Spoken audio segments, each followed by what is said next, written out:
Om Shanti, and welcome to you all, and welcome to those online for this program, the spiritual meaning of the microcosm and macrocosm, for which we have the honor and privilege to have Vijayanti Ben with us today. I'm sure that as she's such an international figure, you probably all know her. Maybe by a different name, but this is the name that she was given by Baba. And so Vijayanti Ben will reveal these secrets of the macrocosm and microcosm to us. She was the first surrendered double foreigner sister. And though we know her from all parts of the world, she is officially a Madhuban Nivasi and has been since 2000. Many ask for her notes, the Muli Notes, and there is a book, Muli Notes 2021, which is only available in Global Office. As you know, she's a broadcaster, author, and has worked on so many publications in India. And these publications are used in universities.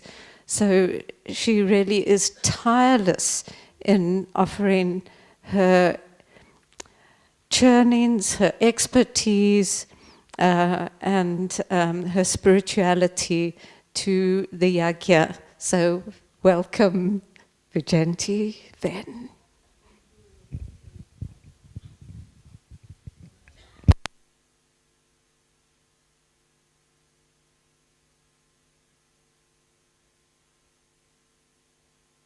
Here? Okay. Om Shanti. So first of all, what is a macrocosm and what is a microcosm? Because not everybody knows it in the same way as everybody else, because so many words nowadays have many interpretations. So usually the macrocosm is like the whole universe. Cosm is like cosmos, so the whole universe. But then, there's the human world. The whole human world, the whole human society with all the countries and everything, that is another kind of macrocosm. And then microcosm is the small version of the macrocosm. So the microcosm in most cases would be one individual, right? So each of you is a microcosm, and the collective of everyone is the macrocosm. And I often talk about a midicosm, which there's no real thing like that. I just made it up, but anyway. And I consider that to be Madhuban, you see.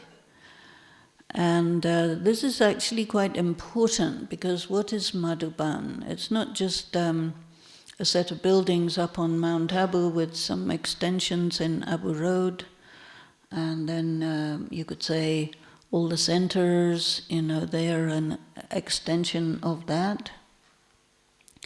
But in between the individual BK and the whole universe is the power and influence of Madhuban. Although the BK organization is a temporary thing, the BK teachings is a permanent thing. That means throughout all of time, it is there in some form or another. And Baba tells us that he is giving us the original knowledge of the Gita, the Bhagavad Gita. So this is one of my projects, to define all that, so that when you're studying this, you're studying it in context. So I like this idea of microcosm, midicosm, and macrocosm, so that we are doing what we're doing in context. Sometimes people feel that they are doing this in a bubble, but not really. You may feel that sometimes, but it's not really. It is in a big context. And when we're talking about microcosm and macrocosm, we're also talking about drama.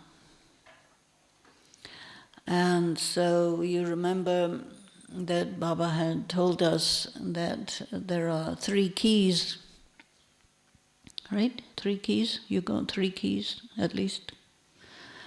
And these 3 keys are dots. 1 dot key is you, the soul.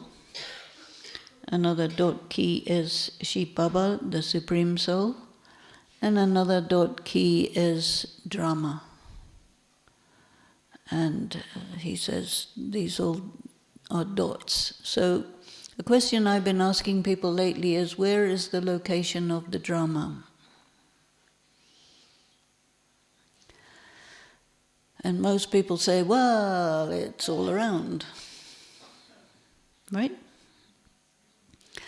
But if you look closely at what Baba is saying, he gives some clues which let us understand that it's actually not what you think. For example, you may have heard in a few Murlis, Baba's saying drama is your creation. Have you heard that? So did you create everything, what's ever all around? Probably not, right? So this is a clue that says that if it is your creation, we have to use syllogisms here, real proper logic, right? If the drama is a dot, and it is your creation, then it's not really what is out there all around. You see? Now, you can also say that, okay, you are a dot, so a dot is a microcosm, yes? And you could say that drama is the macrocosm of you, the dot microcosm. You could say that. Can you see that? Yes? No? A little bit? Now, the location of the drama is very important to do this properly. And so anytime you experience something or observe something or hear about something or smell something or touch something, where is that registered? It's registered in your mind, right? That means it's located in your mind. Yes or no? Yes. So I think it's very useful to consider that the drama is located inside your soul, not outside on the street or somewhere like that.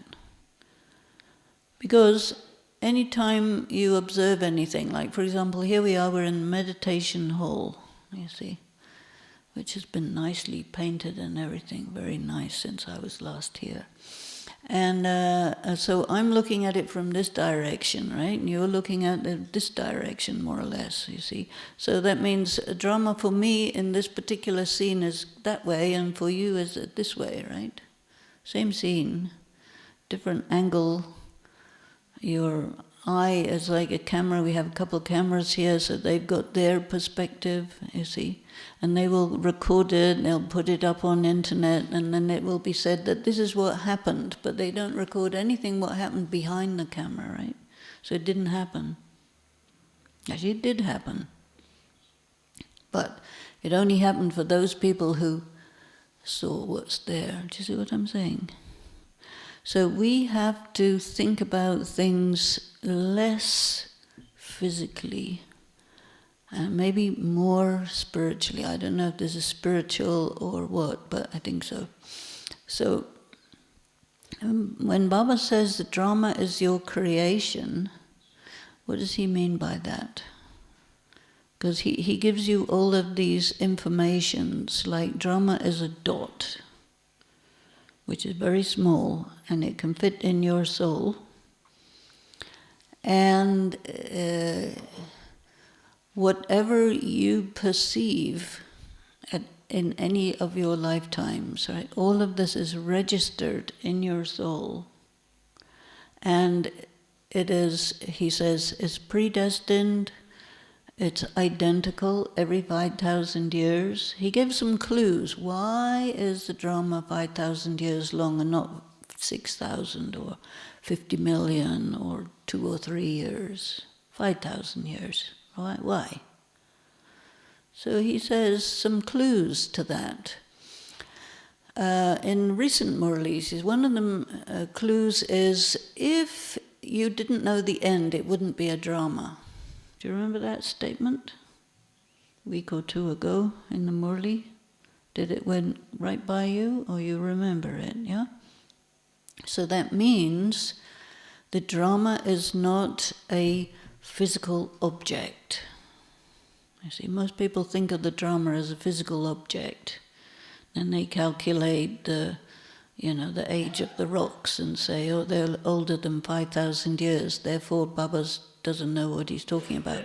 Faulty logic. Yes. We need to use proper logic.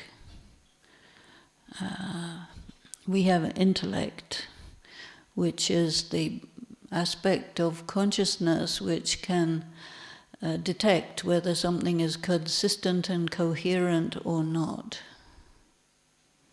I see.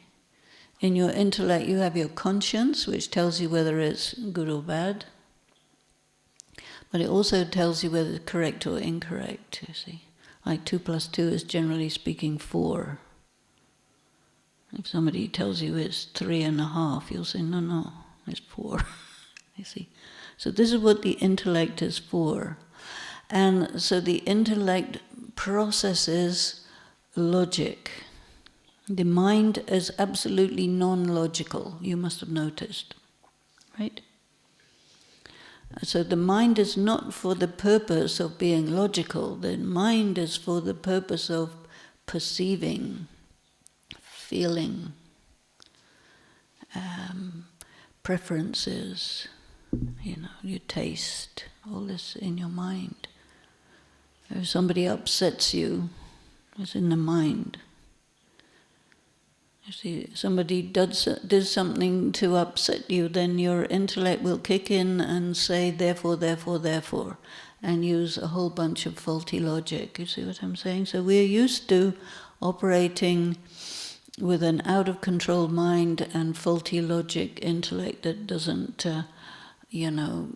do the work that it should be doing. And Baba is teaching us how to understand the mechanism of consciousness.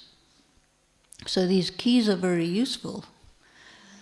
And we have to also understand that while everything is in your soul, it's also out there as well. You see, and this is a paradox. So when you want to be in Gyan, you have to manage paradox. So when Baba tells you about the drama, he's giving you the first level of paradox, in which he says you have absolute free will and everything is totally predestined, so now figure it out. And you say, ooh, I don't like that. But he says, no, you have to figure it out, because otherwise you can't go forward. And we don't like if we can't go forward. Is that right? You feel stuck, you say, oh, this is boring. Bye-bye. No. This is the deepest, most amazing information ever. You see? And then he's called us to study with him personally, direct. So that means something, right? And he's unlikely to be stupid. Yes? You can't be God and stupid. This is not possible. I see.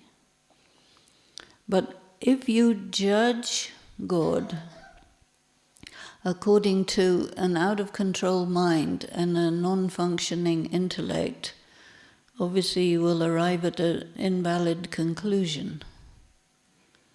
So this is all about shifting away from that and grasping these things on a level where not only we can understand them for ourselves, but we can also explain them to other people, because we have to be able to do that also. It is said if you can't explain it, it means you didn't understand it. So there's an important part. So you are the microcosm. And in your intellect you have the knowledge. And in your mind you have yoga. Where is your yoga? In your mind or somewhere else? Where do you think is your yoga? Well, he gives us a clue for that too. He says, man mana bhav. Man is the mind. You have to tune your mind to his mind. And for that you have to be in the incorporeal dimension. Yes? You can't do it in the physical dimension. It will not work. Because neither are you physical, nor is he physical, nor is yoga physical. So you have to go to the non-physical dimension. So microcosm and macrocosm is not also limited to the physical dimension. We are studying spirituality, right? And so it's very subtle. It's not so easy to grasp. And the way that we have been trained in terms of developing our intelligence has been limited to material things. Everything has to be physical, measurable, repeatable in order for it to be classified as real, you see, as a science. And so Shri Baba says, well, it's okay, but, there's a whole lot more. Let me tell you about the other parts, you see. So the drama is inside your soul, and every soul has a different drama in it. Right? And we are operating in the material world via these robots called bodies, and we interact with each other. And all the while there is like an overall drama going on, and each of us individually will see it from our own perspective, receive it in our own way, and take it as an individual creation, you see. Because how you interpret what you experience through your sense perception is up to you. People use words which classify whether it's good or bad or nice or nasty or useful or useless or whatever. That's a matter of opinion. It's not really factual, you see. And so this is called interpretation. So you will say, here we have these nice lights along the top of the stage here with the tulle around it, which is good for weddings, but here we are in school. It's okay. But, some people will say, yeah, no, this is very angelic, so this is good. And some people will say, no, it's too much like a wedding cake, so we don't like it. And somebody else will say, no, it has to be, it helps us to feel more subtle. So, you see, they'll have all kinds of different things. And that, what they have, that will go in their drama. In their drama, they will create it according to what type of soul they are. Your sanskaras, It's very individual. And we all come to Madhuban and we all experience Madhuban, but we all experience it differently. And we all sit in the Murli, we listen to Murli, and we all hear it differently. And whoever reads it differently from the next person in the next center who reads the same Murli differently. different intonations, different emphasis, different focus, all this. So it's all these many, many little microcosmic dramas going on, and then it's all in this material theater where we can communicate about the drama as a whole, even though we each have our individual take on it and our individual experience of it and our individual creation. This is extraordinary because you can't really say what it is, because it varies from person to person, from moment to moment. So you have to play your predestined role, right? But at the same time, you are free. You can do what you want, when you want, how you want, if you want, or not if you don't want. But the actual time in the drama where you are able to be free lasts for only 1 second. It's called a window of opportunity. It opens for 1 second, closes again. So Baba operates second by second. If you've noticed, he talks about you have a test which is of a second. Or you'll go to Dharmaraj, you'll have a punishment which is of a second. Maybe it feels like 1,000 years, but it's only a second. And when you are about to die, you have 1 second to set yourself. And so 1 second is really quite long. If you do any of this media work, you will know that in video, 1 second could be 24 frames, you see. So you can have 24 different things happening in 1 second. You know, but that will frazzle your brain because it doesn't really work at that speed, but it could, you see.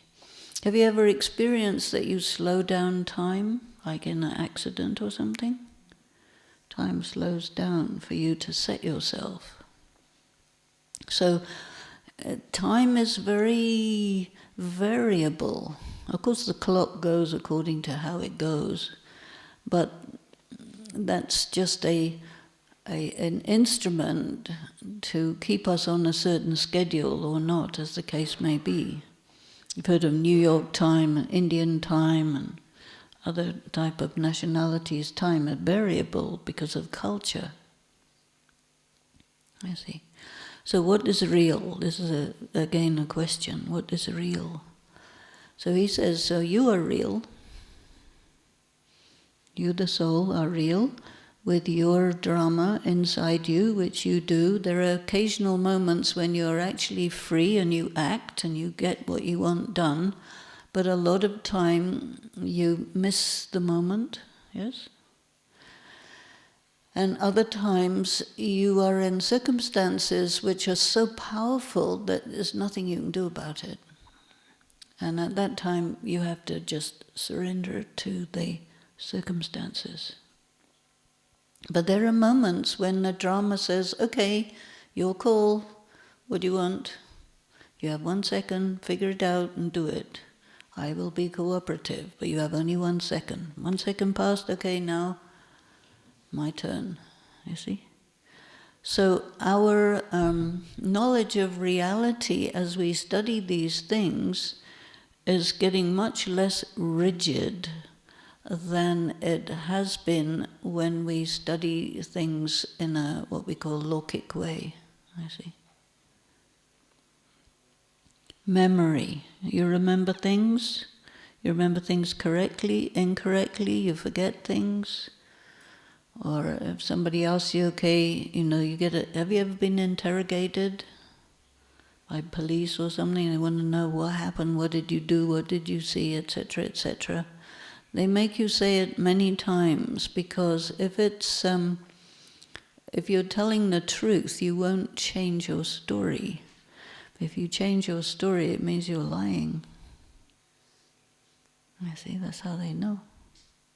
But even when you're telling the truth, you may adjust it to suit how you look in the story. Because you don't want to look bad, right? BKs like to look good. Yeah, of course. Because our aim and object is to be perfect, whatever that is, you see. So this big drama which everybody is sort of interacting with and says, okay, yeah, we came to Madhuban from this day to this day and all these things happened and we experienced them. That is a collective piece of history that we can talk about. And then they ask, okay, what was your experience? Which is like, what was your personal angle on it? So that would be like a microcosm in comparison with the macrocosm of the agreed history of what happened where, you see. And what you had for lunch, everybody had the same thing for lunch, but somebody liked it, somebody didn't like it, somebody liked this better than that. You have your individual take on everything. And so we have to kind of dance between distinguishing between what's known to everybody and agreed upon and what is your very individual perspective, you see. And why do we have to do that? I think it helps us to understand about the need to take responsibility for what we do. Well, we're concerned about karma philosophy, right? Yes? And that's complicated. Much more complicated than you think. But anyway, there it is. And you say, okay, I want to do pure karma. Is that right? You want to do pure karma. And you say you want to have pure thought. Yes? Yes? No? Yes? It's very difficult to have pure thought all day and all night. Even when you're sleeping, your mind is probably thinking a little bit, dreaming, something like that, And how many times a day do you do something against your own conscience? Good half a dozen, right? How many days have you lived? Quite a few, right? So all of these are ways in which the reality gets distorted and corrupted, and it takes away from your clarity of your relationship with yourself, the microcosm, and the BK world, the MICROCOSM, and then the big world, the macrocosm. Because you have a relationship with it, right? You're part of it, and it is part of you. Because it exists inside your soul. But it's also outside, you see. So normally, when you are in the regular world, people don't think of these things as being inside and outside both. But you have heard the expression, it's all in the mind, right? It's a famous expression. They say it's all in the mind, but then they act as if it's all out there, you see. And so we have to be able to dance between these different cosmoses. So Baba gives us titles. He says, very often, you are Swadarshan Chakradhari, right? And so what is that? I see. Somebody says, spinner of the cycle of self-realization. What do you mean by that? Well, we don't really know. Need to know. Somebody says, the actual word Swadarshan Chakradhari means somebody who has taken possession of the ability to see all aspects of the self, which is actually better, I think. Because you have to come to terms with the fact that your totality goes all the way from super good to super bad, you see. And that's how everybody is made, all the way from super good to super bad. And yet your aim and object is to become from super bad to super good, you see. And so there's a paradox right there.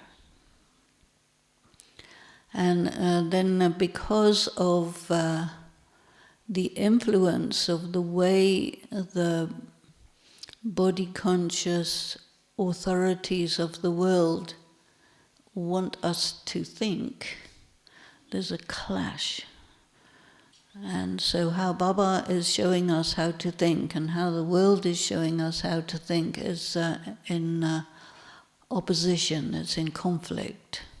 So you have to resolve this internal conflict, because the conflict is out there and it's also inside. You see. So how do you know whether something's good or bad? Anyway, it is subjective, but it's also objective. So you have to deal with something subjective, something objective. So you could say that whatever subjective is microcosm, and whatever is objective is macrocosm. You see, we have to deal with it. Because your subjective understanding and a decision that so-and-so is good, if in the prevailing social attitudes or the prevailing narrative that is all around you, it is said that no, is bad, then you're in the minority. So your opinion will be overruled. But it doesn't prove that you're wrong. I see. It's complicated. Am I being too complicated? No, it's okay. So my job is to make you think. I see. And position yourself differently at different moments about different things so that you acquire a certain flexibility. Because this is useful to help you to keep an angle on things which corresponds to your essence. Your essence is, I'm a pure, peaceful, powerful, loveful, blissful being of light, right? That's who you are, yes? And you can be a peaceful soul who's feeling peaceless. That's perfectly logical. Because what you are and how you feel can be in opposition to each other and still carrying on at the same time. That's okay. That's not crazy. But I think what BKs do a lot is evaluate the self all the time, right? You go at the end of your day, you decide whether I was a good BK, a bad BK, or what, you see. And if you decide, I did this and I did that, and conclusion, I'm a bad BK. No, this is faulty logic. Conclusion is, I could adjust myself in here, here, and here, but it doesn't mean I'm a bad BK. You see what I mean? Because when you think about the self, something negative, you will cause yourself to have a mental health problem which is not required, right? So it's optional. But the thing that really gets in people's way is faulty logic. Because you mix Gyan and Agyan. You mix Gyan and Bhakti. You mix Gyan and whatever religion you came out of. You mix Gyan and whatever the narrative is that you bought into in the world that you live in, you see. Because these are narratives. There's also a narrative. Narrative means story, you see. So Baba says, the story of us is we are eternal, immortal, indestructible, and each of us has a drama inside which is equally eternal, immortal, and indestructible. And at the same time you can adjust it. But it's also fixed and predetermined. And you don't know what is next, because you might change it, in which case that would have been fixed. So it's not fixed until it's happened. And so what they say about the drama is it is in process of being created and it's already there. So you just have these moments where you can put in what you want. And then you have to ask yourself, exactly to what extent am I free? Everybody likes to be free, am I right? Free, independent, do what you want, when you want, how you want, if you want, not if you don't want. Do you like that? Or is that too hard? Because if you're free, then you are absolutely responsible for the consequences of what you decide to do. And if you're not free, you're also responsible. So it's better to be free than not free, because you pay the same amount. Right?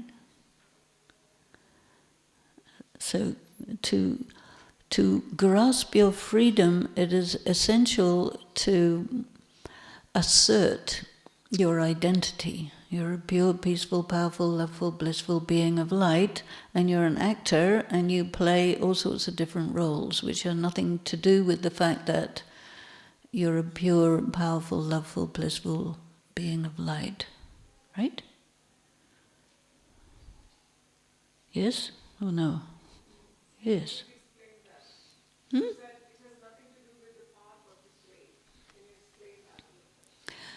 You see, you do something bad according to you. You do something bad, you steal something, you hurt somebody, you whatever it is that's bad that you do. You have some kind of addiction and it causes trouble, and you say that's bad, right? And you do it, you see, and then you say, oh, either you could deny it and say, no, I'm not really bad. It's good to be bad. And there's no such thing as bad, and this is just me, and I'm a good soul. And you get your logic all twisted around, right? So that actually doesn't work out. Now, you may be in a circumstance which usually BKs say whatever this circumstance is because of my karma, right? This is a usual BK approach to things. I'm in this bad situation, which means I must have done something bad and I must have deserved it. See? And this comes from your religious background. It does not come from Gyan. The Gyan doesn't say that. But most people don't know, and then they put it in and they say this is Gyan. It's not, it's a bhakti. See? If you look at the Bhagavad Gita, it's all about God telling Arjuna, you go kill this guy because he's bad. You see, and all the religions say, oh, thou shalt not kill. You see, how can God tell this person to kill this other person, right? Did you know that? That was the Gita? It is. And so Arjuna says, no, I can't do that because that's not moral. And God says, look, I'm God, I know about morality better than you. Go kill this man. He said, no, I can't do that. I refuse. Killing is bad. And plus, he's my relative. I can't kill my relative. That would be really bad karma. And God says, no, you have to. He did bad thing. So you have to kill him. You're the king. Kill him. No, I won't do that. And then God says, well, you'd be a disgrace, a king is responsible for maintaining law and order. He says, I don't care, I'm not fighting, I don't want to do it, go away. He says, no, come on, this is your fixed, role. You have to kill this man. He refuses, and they argue for the whole scripture. And eventually, God says, okay, tell you what, you destroy the badness that's inside your brother. And he says, well, I'm fine with that, but I can't destroy it without destroying him. So I can't do that. So they go on a little bit further, and eventually he says, look, you can't destroy him anyway because he's an immortal soul, but go kill him. He said, how do I do that? You can't kill an immortal soul. No, you have to. So it goes on. You see, it's much more complicated than the usual religions, which make it very fixed. Thou shalt not kill anything except mosquitoes, the enemy, people you don't like, etc. So it's also not quite as clear-cut as they would have people learn when they're learning their religious things in the childhood. And here again you've got this relationship between your macrocosm and your microcosm, because here the macrocosm is the narrative about what's right and wrong. And then when it comes to individual situations, most of morality is in opposition to the voice of conscience. So there you have another problem, you see. Not so easy. And who made up morality? Basically public opinion, you see. And now one of the things that is also known is that there's nothing more unreliable than public opinion, but people rely on it for everything, which means something wrong. No brains or what, you see? So you have these things fighting against each other. The macrocosm and the moral environment will tell you one thing, your conscience will tell you another thing. Or people say, okay, I want justice. What they really want is revenge, but they call it justice. You see? So we will adjust language to suit our desires. And then we will say, no, this is right, no, that is wrong. But mixing it up with emotions and reactions and desires and all of these things. So it's a lot more complicated than people generally think. So here, let us look at the three levels: the microcosm, the midicosm, and the macrocosm. So what Baba has said is whatever goes on in Madhuban is the most powerful energy there is, and it goes all over the world. Right? Did you know that? It's very powerful, you see. And what happens in Madhuban is sometimes is considered as a pressure cooker. If you stay here a short time, you won't sense it so much. But if you stay here a long time, you'll begin to feel the pressure. Because these contradictions come under pressure, and then you have to resolve them. And if you don't have the tools to resolve them, it becomes too much high pressure. So we need to think about tools to resolve it. Now, out there in the big bad world, there's lots of pressure going on. Lots of trouble going on, everything breaking apart, you know. Destruction is going on, little by little.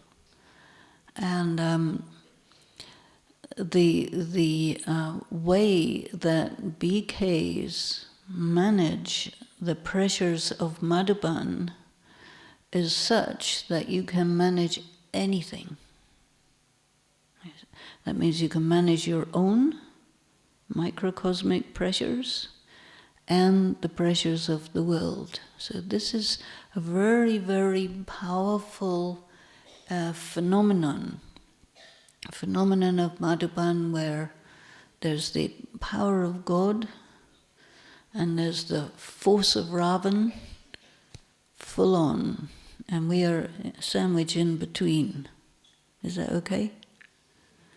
Because you have to manage these things.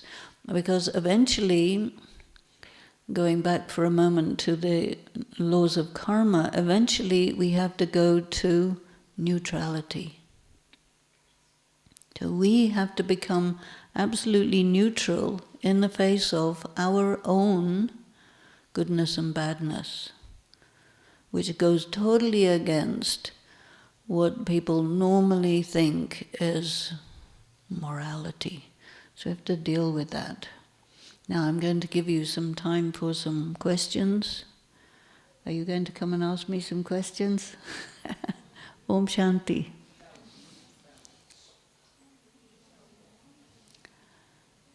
Hello. A microphone. Yes.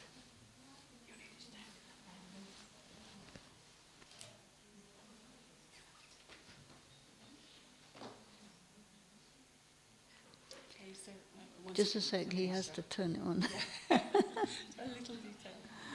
Yeah. And you must introduce yourself to everybody.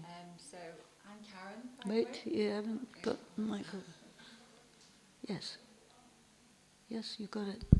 Perfect, thank you. So yeah, my name's Karen from the UK. So I've been given this wonderful opportunity of asking a few questions. And if we have time, it'd be nice to also, if you have questions. Has anybody got any burning questions already? Okay, so yeah, thank you.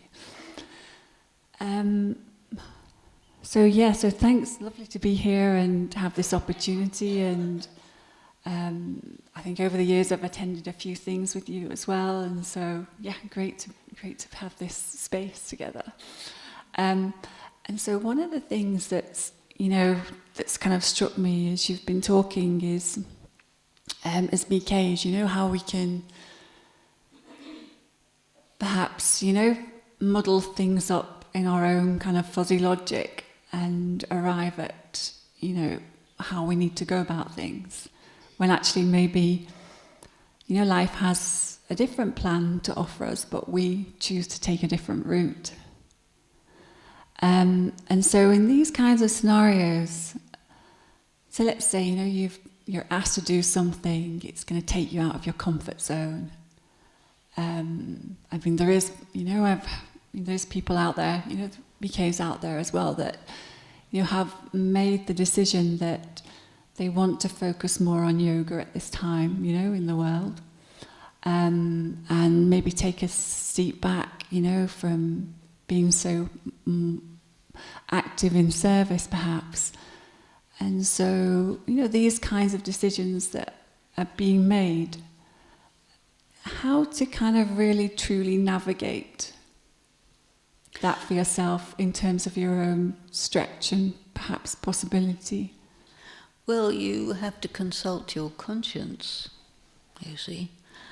And along with Haji, there is also Naji, you see. I think that we are volunteers, is that right? So volunteers means I will do what I'm asked to do. If I have said in advance, you can ask me to do anything, even if it kills me, I will do it. Right? You could do that. But then you wouldn't last very long. So you have to create boundaries. And you have to make it clear, this is what I will do, this is what I won't do. I did this one time with Dadi Janki. And I said to her, okay, Dadi, this is what I will do, this is what I won't do. Take it or leave it. She said, I'll take it. That means that's a good way to go. But if you don't set limits and boundaries, people will push you until you either die or create a boundary. So you need to know this, right? Because after all, you are volunteers, you are free, and we have Gyan, Yoga, Dharana, service. So Dadi Janki used to say to us, BKs have a tendency to do 95% service and 5% yoga, but it actually should be the other way around. But nobody listened. But I think one should listen, you see. So, I think a lot of people do not really know what yoga is. And they think yoga is sit down in front of a oval form with a light in it and look at it and listen to a meditation commentary or say a few aphorisms. So this is not yoga. This is first steps of learning it, but that's not actually it. So Daddy used to talk about yoga as something that happens in action, okay? And she learned this from Baba, Brahma Baba. So an example of it is she was in the kitchen cooking a big pot of milk. And I don't know if you have experience of cooking big pots of milk, but if you do, you know that it takes a good long while for it to get to boiling, and you have to keep on stirring it, otherwise it stick to the bottom. But you keep your eye on it, because if your eye is off, it will go over.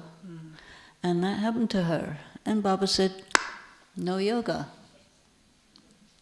So yoga, in that sense, means that you are present for what you're doing, you see. And now, you know, a lot of people, they say karma yoga means you clean the floor and stuff like that. That's not karma yoga. That's a nice euphemism. But if you are given an opportunity to do some service, it could be what we call yagya service, physical service in the center or Madhuban. It could be talking, it could be some other thing. But you do it in yoga because you're accumulating pure karma by doing that. And this presupposes that all the people involved are on the same page about what has to be done, which is a very rare occurrence. Which means that you need to bring in to bear your power of discernment, your power of judgment, and all the other powers, and say yes or no. And you don't need to give a reason why. Generally speaking, people say, no, because. Or I can't. Actually, you can perfectly well. You don't want to. You have a right to not want to. You see, because otherwise you are denying your existence. So it's always, negotiation. Always. Can you speak a bit more about that? What you mean there, denying your existence? Well, you know, the relationship between all of us is, as far as I know, we are brothers and sisters, right? Yeah. And it's pretty equal. If we just become souls, we're all brothers, you see. Now, the thing is, people have different agendas. So somebody who is in a position called in charge, they will say, well, this has to be done. You're in front of me, so you do it, you see. So that's that person's agenda. And then you have your agenda. And your agenda is, because you figured it out, you made your boundaries and so on, I have these constraints, my health, my age, my whatever your constraints are.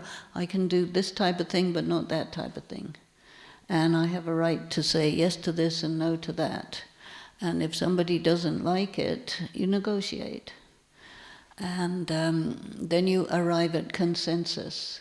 You see, that, okay, I will do this to this extent, and that's what I can do. And they will say, oh, well, you won't go to heaven. I says, it's not between me and you, it's me and Baba.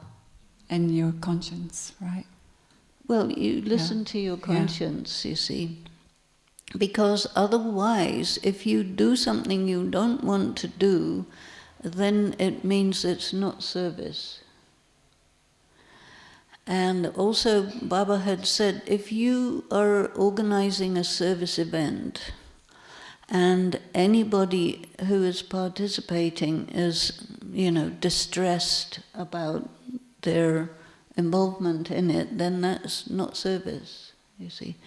So we have to really think what service is, And if you are doing something and you invite some outside people, they're not much interested in what you're talking about unless it's really interesting. But mostly they're observing how do you interact with each other. And they evaluate the organization on that basis, not on the basis of what you say. You need to remember that.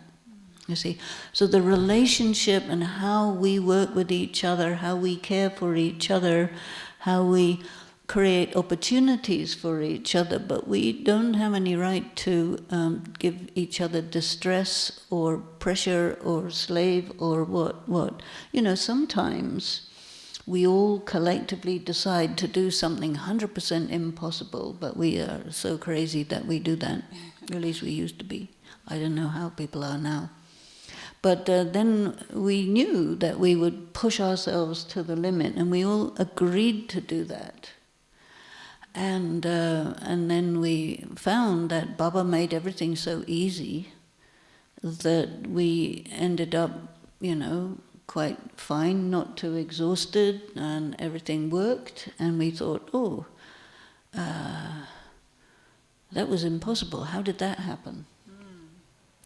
And then the Baba will say, but you did everything in my remembrance, so obviously I made it happen. You see? Yeah, I do, yeah. So we try to do that type of thing. Mm-hmm. Yeah. And that's a learning curve in itself, right? So if I'm saying no on the basis of my old logic of what I can do, versus... Well, letting Baba, come into it. No, this is about agreement. And if you say, okay, I'm available for service from this time to this time, and that's what your decision is, you have a right to it, you see. And if somebody says, no, there's an emergency situation, no, can you change your mind? You decide whether or not you change your mind. Yes or no, because it's not the end of the world. Right? Thank you. It means don't be a slave. Yeah. Yes. Volunteer means you do it from your heart, you willingly. Yeah. And we're together. If it's somebody up talking down, not so serviceable. Great. It's nice and clear. Thank you. The other question actually was, if I'm someone that's, new to Baba, it's my first maybe couple of years, in knowledge. I think we've got a few first-timers here as well, right? Yeah. And so, in the Avyak Murlis, Baba often speaks about, the last go fast, come first. Yes. And so really just a question really around that. It'd be great to get your perspective on it, how can that become possible? What would be like the key milestones? Well, the thing is this. I'm again referring to Dadi Jenki. She was my teacher, and she was a pretty good teacher. And she used to say, look, it took us like 50 years to figure out stuff. But you, because we figured it all out, you can do what we did, what took us 50 years, you can do in 50 minutes. So, because the Gyan came slowly, and you see, like now, you have the reality of a small computer chip containing 10,000 movies, right? Little. And you can think of it. But in those days, they couldn't think of a small dot with 10,000 dramas in it. It was out of range. You see, because technology moves forward for the, for the use of BKs to understand things more subtly. You can understand yoga better than they could because they were not so educated, they were devotional, and they were under what a human mind could think of in those days. But nowadays, you know, if you want to get your tech fixed, you ask a 3-year-old, you know, because they're born with it. Shiv पिता को अब याद करो, मुक्ति धाम तुम्हें जाना है। अपने सुकर्मों के बल पर ही सतयुग में तुमको आना है। शिव पिता को अब याद करो।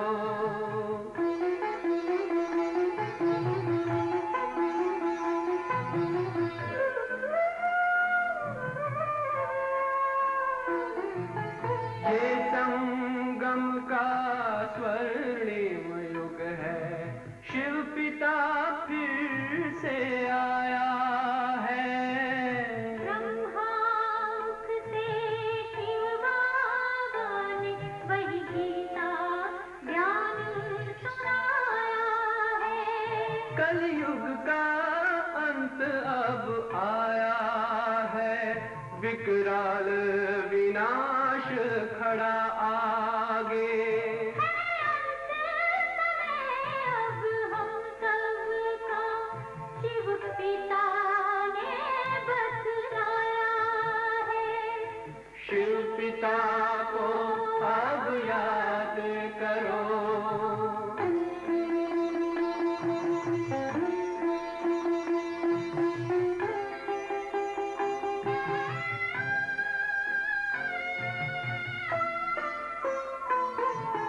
पांडव शिव शक्ति सेना की रणभेरी अब फिर बजती है। शिव बाबा के ज्ञान से फिर माया को मार भगाना है। शिव पिता को अब याद करो, सतयुग में तुमको आना है। शिव पिता को अब याद करो, मुक्ति धाम तुम्हें जाना है। अपने सुकर्मों के बल पर ही सतयुग में अब तुम्हें आना है। धाम में तुम्हें सतयुग में अब तुम्हें आना है। धाम में तुम्हें जाना है।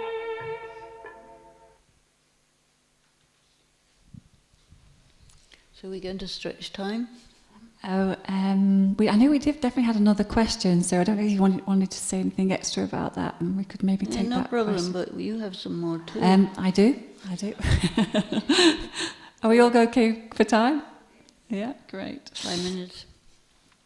And so, yeah, the other thing that kind of also, I think this, you know, the whole experience of the macrocosm, and also in relation to today's Murli, you know, when Baba was speaking about, you know, when you're ill, that's when you really get to see, you know, your stage of happiness. And so that whole kind of response to, you know, the body and that upheaval. And so there's a couple of questions here, really. One of them is to do with, how can you, I suppose one of them really is that question of how is it possible to be so completely beyond the experiences that could potentially be read from the body? Is it that I've changed my relationship so much with them? Is it that, you know, my stage of yoga is so powerful I don't even feel it? Because we have quite a lot of, you know, like the daddies, they've all gone through things, haven't they? Mama, you know, they've all gone through, they've all faced main this. thing is, do you know how to handle extreme pain? Physical, emotional, psychological, financial, social, etc., etc. Because Raj Yoga is not as easy as everybody says it is. So pain is the key, right? Pain. So What happens is every so often something will happen which will give you pain. And it will give you pain, you know, in areas where you're weak, which is several areas. You may be weak psychologically, you may be weak physically, you may be weak financially, whatever it happens to be. And so you will get tested there so that you can build up your resilience, you see. So it's not that you can handle pain on the first go. And on the first go you won't get that much pain. But every so often it gets more and more, right? And then you may get chronic pain. You know, and some people, they have serious chronic bad relationships. And that's very painful. Or you may have physical illness, okay? So then you see Baba says, okay, I give you power of tolerance.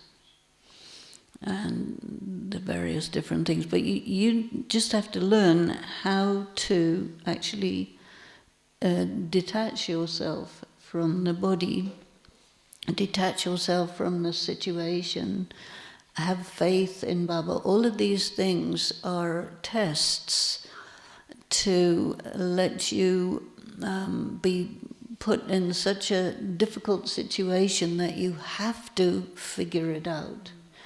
And then you do figure it out. And then you see, you have a threshold of pain and you have to go past it. And then you have to figure out how.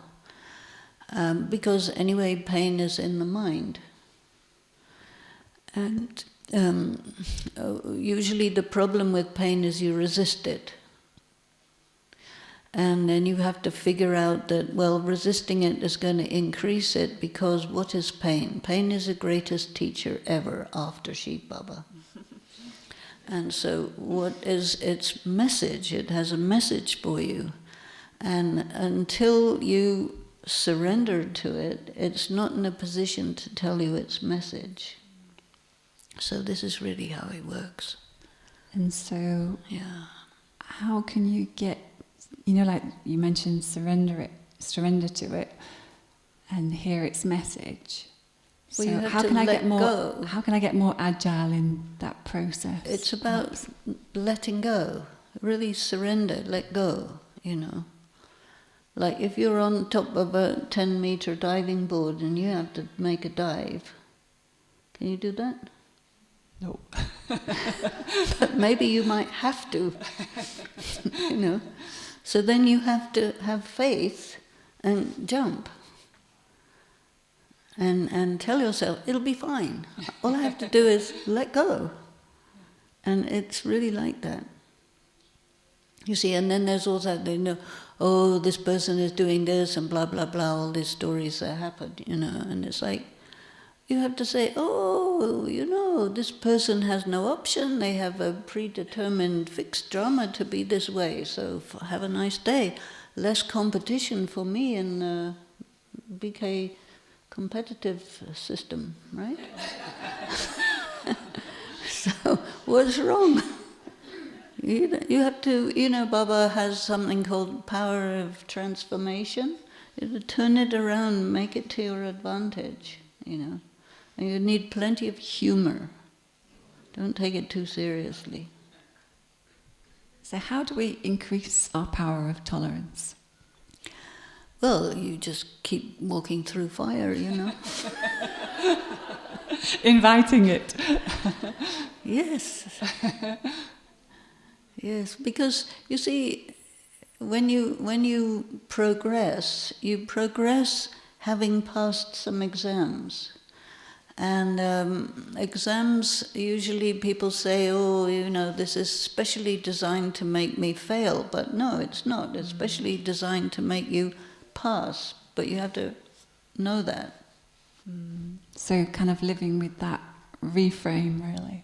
Yeah. Yeah. But you must realize that this is a great cosmic joke, and then it's much better.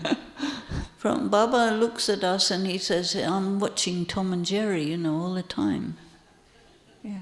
Or Mickey Mouse. Or So we are also watching. Yeah. Yeah. Keep it entertaining. Yes, it's supposed to be entertaining. You pay good money to see people murdering each other, you know. And when it comes for real, you think, oh no, this is free and terrible, we don't like this. No, that's a double standard. So I suppose it's, you know, you were talking about the faulty logic. It's Definitely, just plenty getting faulty logic. Yeah. back to that truth. I have another question. Are we okay for time? Are we okay? Yeah, 5 minutes. I know that there was one out there as well, so let's invite that question. Do you want to come up and you can take the mic? Yes, come up, and in the meantime you ask your question. Okay, perfect. It'll take a while to get So to. some people have deja vu in their moments. It's like it happens like in a second. Is this useful for making a choice? What does having a deja vu say about our mind's perception? Well, generally speaking, when you have a deja vu, you say, oh, it's a deja vu. And what it's really helpful for is to let you understand that this drama is a repeating thing. But when you want to make a choice, then you have to analyze the things. But sometimes, if you have a deja vu that happens to correspond with what you have to make a choice about, which is pretty rare, then it can help you make a decision. Yeah. Yep. Come up. Oh yeah, you got a mic there. Yeah, that's okay. Cool. Yeah. Shanti. Sister Denise, I want to take this opportunity first to thank you. I've been in Gyan for almost 15 years, but this is my first time seeing you. Oh. And I took a lot of benefit from all your classes. And I listened to a lot of classes and took a lot of benefits, so thank you. One of the key things which I remember is you said, the journey with Baba is a marathon. It's a marathon, yes. So pace yourself. Yes. That kind of became my motto, and it helped a lot. It's more like a clarification from today's lecture. When you were, towards the end, when you were talking about MICROCOSM, and you were saying that BKs, sorry, I'm a little nervous. It's okay. That BKs, we are under a lot of pressure. Yes. And then you said we have to come to, or bring ourselves to the place where, place of neutrality. Is that the spiritual angle of micro and macrocosm? Well, I don't know, you see, but when you have to be a diamond, right? Because he wants us to be diamonds, yes? So you have to be able to handle an immense heat and pressure. So this is a very good spot for that. Yeah, but like lecture is about spirituality of micro and macrocosm. I know, So, but I took it as just microcosm and macrocosm, because I discussed with Shuna before that whether it's the spiritual version or just the thing, it's the same thing.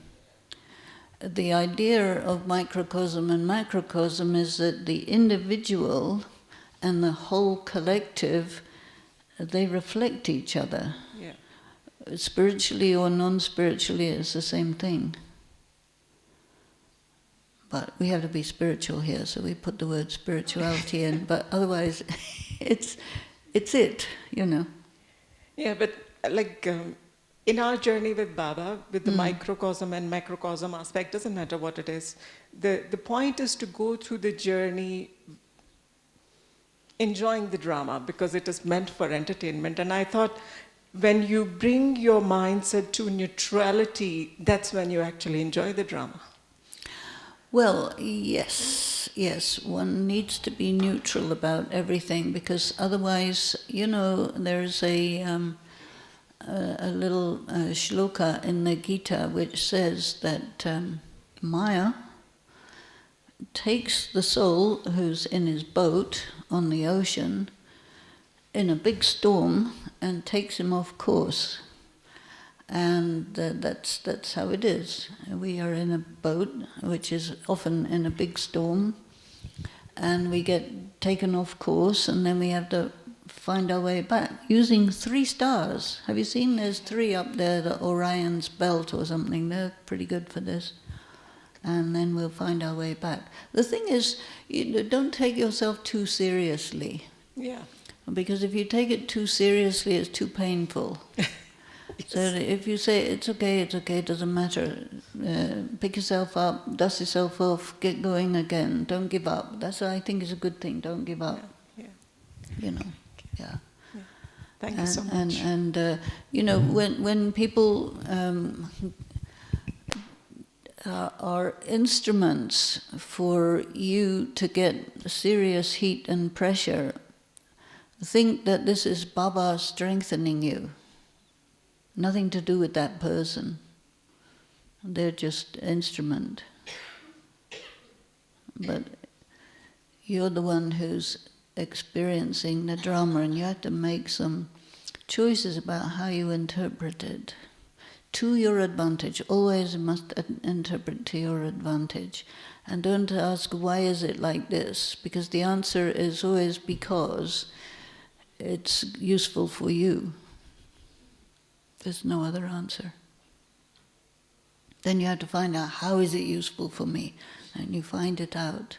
Because, you know, people are too fluffy and too weak and break down too easily and da-da-da. And Baba says, hey, you know, you've got to get through destruction, you've got to get everybody else through destruction.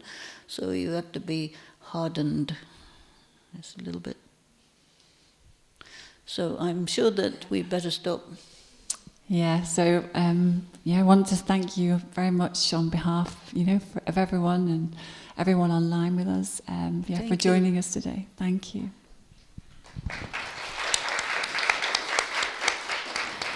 Thank you to everyone. So you stay here and we'll have 2 seconds meditation.